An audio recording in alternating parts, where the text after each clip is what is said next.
Hi guys, আসসালামু আলাইকুম। সবাই কেমন আছেন? অবশ্যই ভালো আছেন। আল্লাহর রহমতে আপনাদের দোয়া অনেক ভালো আছি। সবাইকে ঈদের শুভেচ্ছা অগ্রিম। আজকে আমি একটা নতুন রেসিপি নিয়ে আসলাম আপনাদের সামনে। অবশ্যই আমার পাশে থাকবেন এবং রান্নাটা পুরোপুরি দেখবেন। ভিডিওটা অবশ্যই দেখবেন পুরোপুরি। আজকে আমি রান্না করতেছি ডাল বড়া।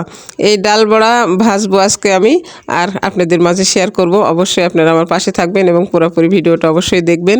আর আমি যে রেসিপিটা বানাচ্ছি ডাল বড়া, এটা অবশ্যই আপনারা বানায় বাড়িতে ট্রাই করে দেখবেন এবং খাবেন। কেমন মজা হয় অবশ্যই আমাকে কমেন্ট করে জানাবেন। তো আজকে রেসিপিতে আমি কী কী নিছি আপনাদের জানাই।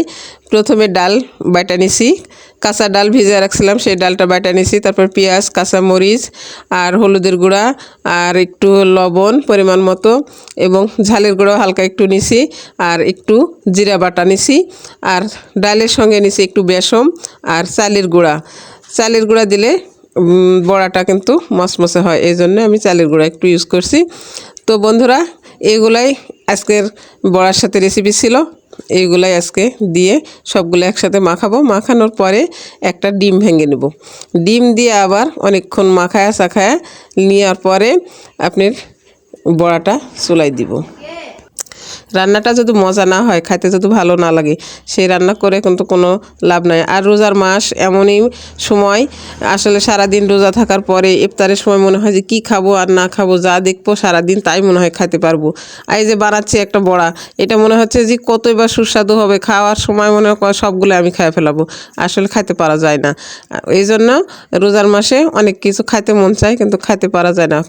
ইফতারের সময় যখন সারাদিন রোজা রাখার পরে ইফতার করি, তখন মনে হয় যত পানি আছে সব পানি খেয়ে ফেলবো, এরকম মনে হয়। ভাত তরকারি যে কোনো কিছু, যত ইফতারির আয়োজন থাক না কেন, কিছুই ভালো লাগে না খেতে, মন চায় খালি পানি খাই, পানি, এতই পানির পিপাসা লাগে সারা। আর এই যে রোদ আর গরম হঠাৎ করে পড়ছে, গলাটা সবসময় শুকিয়ে থাকতেছে, এই জন্য পানির টানটা একটু বেশি। তো স্যালাইন খাইলে একটু আরাম পাওয়া যায়, কিন্তু তারপরেও কিন্তু রোজা রাখতে হবে, আল্লাহর ইবাদত করতে হবে। তাই সবাই মিলে আসেন রোজা রাখি, কেউ যেন রোজা ভাঙ্গা পাপের দায়ী হবেন না, সবাই কিন্তু রোজা থাকবেন। আর এই যে আমি আজকে বড়া বানাচ্ছি রোজা রাখা, সবাই দেখতেছেন, অবশ্যই বানায়, যার সামর্থ্য হবে অবশ্যই বানায় খাবেন কিন্তু। আর যার খাওয়ার ইচ্ছা আছে, যদি ভালো লাগে আমার বাড়িতে চলে আসেন, আমি অবশ্যই আপনাদের বানায় খাওয়াবো। তো এই যে কড়াইতে তেল দিয়ে দিলাম, এখন বড়াটা দিব। তো বন্ধুরা, কেমন লাগতেছে আমার এই বড়া বানানো, ডাল বড়া বানানো, অবশ্যই কমেন্ট করে জানাবেন কিন্তু। আর যারা যারা আমার এই ভিডিওটা দেখতেছেন, অবশ্যই একটা লাইক শেয়ার কমেন্ট করে দিবেন, আর একটা সাবস্ক্রাইব করে দিবেন অবশ্যই। আর পেজ থেকে যারা দেখতেছেন অবশ্যই একটা ফলো করে দিবেন, দিয়ে আমার পাশে থাকবেন। বড়াটা কিন্তু এখন দিব, দেখেন কি একটা আকর্ষণীয়, মনে হচ্ছে যে কতক্ষণ ধরে মাখায় চাখায়, মনে হয় কত সাধনার পরে এখন বড়াটা চুলায় যাবে। তো এখন বড়াটা চুলায় দিব তেলের মধ্যে, দেখি কি অবস্থা হয়। অবশ্যই বন্ধুরা দেখতে থাকেন আমার বড়াটা কীরকম বানানো হচ্ছে। আসলে পাতলা করে হাতের মাপে দিতে হবে, মোটা করে দিলে কিন্তু ভিতরে নরম থাকবে, এই জন্যে একটু পাতলা করে হাতে ভালোভাবে মাখায় একটু ভাঁজ করে নিয়ে সমানভাবে ছাড়া দিলে ওইটা ফুলে ফুলে দেখেন কত বড় হয়ে যায়।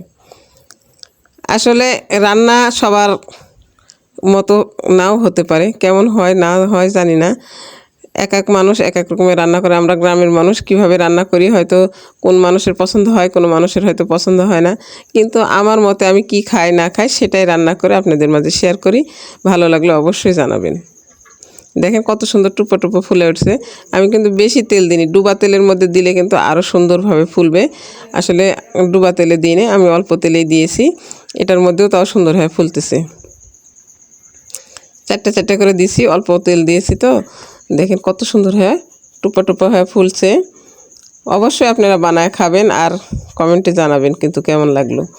সেই মচমচে আর সুন্দর হবে খাইতে, যে একবার খাবে বারবার খাইতে ইচ্ছা করবে। দেখেন কত সুন্দর হয়ে ফুলছে।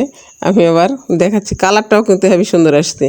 আসলে ডাল বড়া খালি ডাল পেঁয়াজ দিয়ে যাকে বলে, ওটা যে খালি পেঁয়াজ দিয়ে করি ওটা এক স্বাদ, আর এটা কিন্তু আরেক স্বাদ। এই যে দেখেন কত সুন্দর লাগতেছে, মন চাইলেও যে এখনই খাই, কিন্তু আল্লাহ রোজা আছি, আল্লাহ সেই ধৈর্যটা দিয়েছে, ইফতার করি তারপরে খাবো। এই যে এখন উঠায় নিচ্ছি, আসলে খুব সুন্দর লাগতেছে, আমাকে ভালো লাগতেছে, আমি রান্না করতেছি আমাকে ভালো লাগতেছে। আপনাদের কেমন লাগতেছে জানি না, অবশ্যই আমার জন্য দোয়া করবেন, আমি যেন আরও ভালো ভালো রান্না করে আপনাদের মাঝে শেয়ার করতে পারি।